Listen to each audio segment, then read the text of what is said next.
do I cut out the vein, tendon from a chicken breast tenderloin? I like to cook grilled chicken sometimes to go in salads.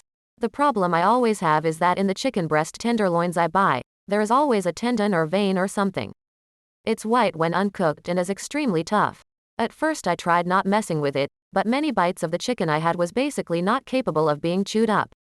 Now, I try to cut it out, but it's extremely difficult to cut out because it appears to run through the entire tenderloin. Last night I tried cutting it out and what I ended up with was basically tearing the chicken apart into lots of small chunks. In the end it still tasted good, but I'd really prefer an easier method.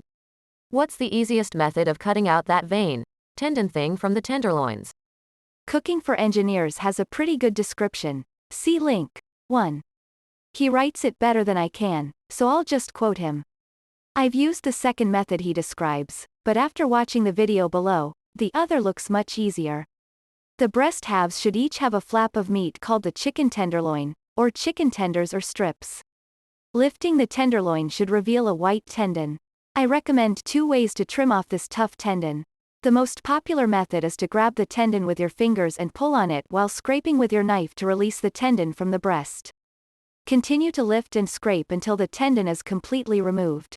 Alternatively, you can use a sharp boning knife and slice along both sides of the tendon, without slicing through the tendon. Then lift any part of the tendon that has been separated from the breast and use your boning knife to cut any parts where the tendon has not cleanly separated from the meat. There's also a YouTube video here. See link 2. I cut around the small piece of the tendon that is already protruding out a little bit, just to get a little better grip on it. Then, slide that end of the tendon through a fork and pull it straight out as the fork holds the chicken in place. You might have to use a paper towel or pliers, yes, pliers lol, to grip it, otherwise your fingers slip right off.